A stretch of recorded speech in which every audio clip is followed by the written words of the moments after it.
Ever feel like life has just scooped you out somehow, leaving you with this strained kind of hollowness inside? Yeah, that feeling. But what if that void, that emptiness, wasn't really a dead end? What if it was actually maybe the silent stirring of something totally new trying to break through? Well, it's fascinating, isn't it? Reframing those uncomfortable times, these apparent gaps in our lives, as actually holding some kind of latent potential. Our source today, it's a really thought-provoking Better Life YouTube video. Yeah. And it introduces this very idea, sacred emptying. Exactly. Sacred emptying. And to really, get our hands dirty with this, we're diving deep into the very real experiences of a woman named Debbie. Okay. She was navigating this really intense period, the loss of a family member, going through a divorce, and also being the main support for her teenage sons. Wow, that's a lot all at once. It is. Yeah. And her story, while so deeply personal, it really touches on these universal things, grief, starting over, caring for loved ones, and ultimately just trusting the timing of life. And this particular deep dive, it's maybe a little different. We're using Debbie's journey, which was illuminated by what the video calls an energy reading. All right. As our sort of central example. Now, our aim isn't really to validate the reading itself, but more to understand how these big challenges can, in fact, become, as the video puts it so nicely, gateways to our greatest awakening.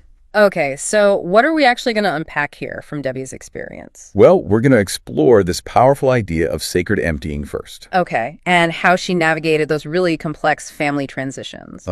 And the potential there for some deep healing of old family patterns. And we'll even bring in some insights from ancient wisdom traditions to give us maybe a wider, perhaps even surprising perspective on it all. Sounds good. Yeah. Let's start with that core concept then. Sacred emptying. Yeah. The video describes it as a process that, it can be painful, definitely, maybe even disorienting. Yeah. But it's fundamentally necessary. Necessary how? It's about clearing away the old stuff. That could be experiences, relationships, even beliefs you've held for ages, to basically create a vacuum, a space where something genuinely new can actually take root. And you can see straight away how that applies to Debbie, can't you? Totally. The loss of her sister, the divorce, those are huge endings. They create undeniable void. But here's the crucial reframe the video offers. This emptiness isn't just absence. It's seen as actively nurturing new possibilities. Even if you can't see them yet. Exactly. Even when it just feels empty. The pain Debbie's feeling, it isn't presented as some kind of roadblock.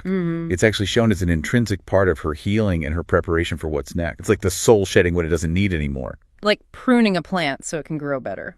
Precisely that. And what's also quite insightful is the mention of ancestral burdens. Okay. The video suggests her sister's passing actually presents an opportunity to lift some of that inherited weight, not just for Debbie, but potentially for her whole family line. Wow. Okay, so let's shift then to the divorce and the family side of things. That brings in a whole other layer of complexity, doesn't it? Especially with teenage sons. Oh, absolutely. You can just imagine the swirl of emotions, right? Grief for the relationship ending, maybe guilt, definitely that deep concern for how her kids are doing. Yeah. But the video offers a really interesting angle here. It reframes Debbie's own transformation, even though it's hard, as potentially a gift to her children. A gift? How so? Well, they're seeing her navigate massive change firsthand. They're witnessing her resilience, her journey towards being more authentically herself. I see. So it teaches them something. Exactly. It can teach them invaluable lessons about their own strength, about self-love, about honoring their own truth, too. And it really highlights something we often miss in Christ, self-grace. Good point. The video really emphasizes that Debbie balancing her son's needs with her own well-being, setting healthy boundaries. That's not selfish. No, it's vital. It's part of her healing, and it's a powerful example for them. Yeah, which leads us nicely into this idea of healing from family karma. Right. The video presents the sister's passing not just as a personal tragedy, but almost like a catalyst. A catalyst for what? For a wider healing process within the family, a chance to shift these long-standing generational patterns. When you say family karma, what does that mean exactly? Is it like some cosmic debt? Not necessarily mystical, no. Think of it more like deeply ingrained patterns, behaviors, beliefs, emotional reactions that get passed down, often without us even realizing it. Okay, so it's like this moment, this loss creates an opening. An opening, yeah. A unique chance to maybe finally release those old, sometimes unspoken family stories, those ingrained ways of being that might have been running the show for generations. Right, so her personal journey gets tangled up with the healing of the whole family line. Exactly. By consciously working through her grief, navigating these changes, she isn't just freeing herself. She could potentially be freeing her family from cycles that just don't serve them anymore. That's a powerful thought. Now, the deep dive also looks at ancient wisdom traditions to give us a broader perspective. Let's start with Buddhist wisdom, the art of letting go. Yes, and this feels particularly relevant for Debbie, doesn't it? With all the transition she's facing. Definitely. What's really key here is the Buddhist teaching that our suffering often comes from clinging to things that are, by their very nature, impermanent. Like relationships or even life itself. Exactly. Debbie's experiences, the divorce, the loss, they really highlight this principle. And Buddhist philosophy suggests that learning to let go with grace actually builds inner strength, resilience. And I love that analogy. The video uses the lotus flower. Oh yeah, growing through the muddy water. It just captures it so perfectly, doesn't it, that our toughest times can actually be the very soil for our spiritual growth. It's about accepting change, flowing with it, not fighting it. And interestingly, the lotus has this ability to self-clean, right? Which is a great metaphor for our own ability to shed negativity, even when things are murky.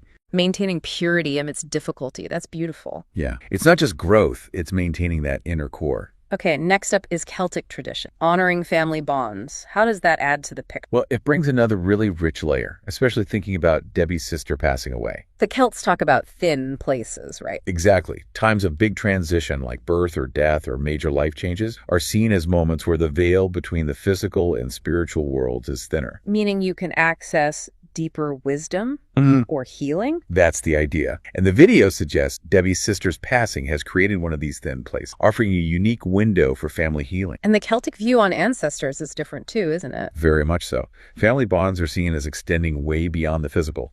Ancestors can actually be allies, sources of strength and wisdom in our healing journeys. So that ties back to the family karma idea and setting those healthy boundaries. Precisely. And there's also the Celtic understanding of sacred cycles, that emptying always comes before renewal. It's a natural part of the rhythm. Okay, finally, the Egyptian mystery, death and rebirth. Yes, and this tradition offers a really transformative way to look at endings. How so? Well, in ancient Egyptian thought, an ending isn't truly final. It's always seen as a seed, holding the potential for a new beginning. So Debbie's divorce, her sister's loss, they can be seen through that lens. Symbolically, yes. It echoes myths like the goddess Isis, who gathered the pieces after loss to create wholeness anew. These difficult periods of sacred emptying are viewed as powerful initiations. Initiations, like stepping into a new level. Kind of, yeah. A new chapter in the soul's journey. And a recurring theme in Egyptian mythology is that the greatest power often arises from the deepest losses. Okay, so pulling all these different threads together, Debbie's story, these ancient traditions, what's the practical takeaway? How do you navigate this stuff? Well, the video points to several key areas. First, and maybe the most obvious, is processing grief. Which is easier said than done. Absolutely. But it's so crucial to allow yourself to actually feel the full range of emotions, to understand the waves. Sadness, anger, confusion are just part of healing. And self-compassion is non-negotiable here. Right. Be kind to yourself. What else? Setting healthy boundaries. This came up earlier. Yeah. Trusting your intuition on this. Communicating your needs clearly but kindly. And really getting that setting boundaries isn't about pushing people away. It's an act of self-respect. And ultimately, it helps relationships become healthier. And then there's actively letting go. Yeah. Releasing what no longer serves. This means taking time to reflect honestly. What are the old personal patterns? What are the family patterns you're ready to move beyond? And consciously choosing to release them. Letting go of old expectations. Exactly. Making space. Okay, now specifically for Debbie's situation, supporting her teenage sons through the divorce, that's huge. The video gave some pointers there too, right? Yes. 3 main things, really. Yeah. Emotional support, open communication, and stable routines. Let's break those down. Emotional. That means regular check-ins, one-on-one time, creating a safe space where they can say anything without judgment, acknowledging their grief, their confusion. And modeling healthy ways to cope yourself. Absolutely. And just nurturing those individual connections. Okay, and open communication. Sharing information that's appropriate for their age, but maybe even more importantly, listening more than you speak. Really validating their feelings, their perspective, while still maintaining those necessary parent-child boundaries, of course. Right. And stable routines. Why is that so important? It provides security, predictability, especially when everything else feels like it's changing. So maybe new family rituals,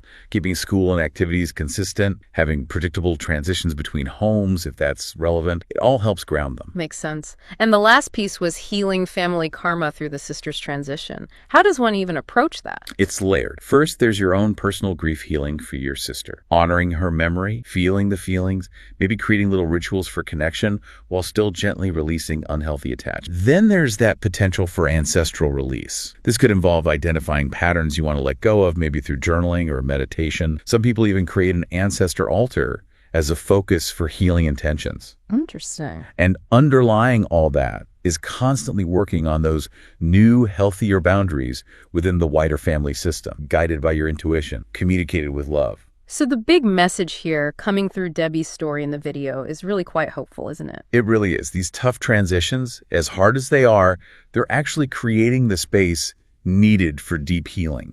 Not just for her, but for the whole family line. Like, she's setting new patterns for the future. Exactly. Laying groundwork for generations to come, potentially. And it's important for you listening to remember, right? While this is Debbie's specific story, the wisdom in it is universal. It can offer some light, some guidance, whatever transitions or challenges you might be facing yourself. So wrapping up this deep dive, it seems clear that those times that feel the hardest, the periods of emptiness, they really can be the incredibly fertile opportunity. For renewal, for growth. Yeah. On a personal level and within our family systems, too. It's like, what feels chaotic right now? Yeah. If you zoom out, maybe there's a hidden order, a deeper purpose unfolding. And even in that sacred emptying phase, there's still a process happening, a preparation, a quiet incubation, really. For what the video calls an eventual rebirth. Yeah. So maybe something for you to think about. Are there any areas of emptiness in your own life right now? Could those spaces actually be holding untapped potential for growth, for healing you didn't expect? And maybe. Are there any old ancestral patterns, inherited ways of being that you feel a little nudge, a quiet call to gently release, to make space for something more authentic, more vibrant ahead?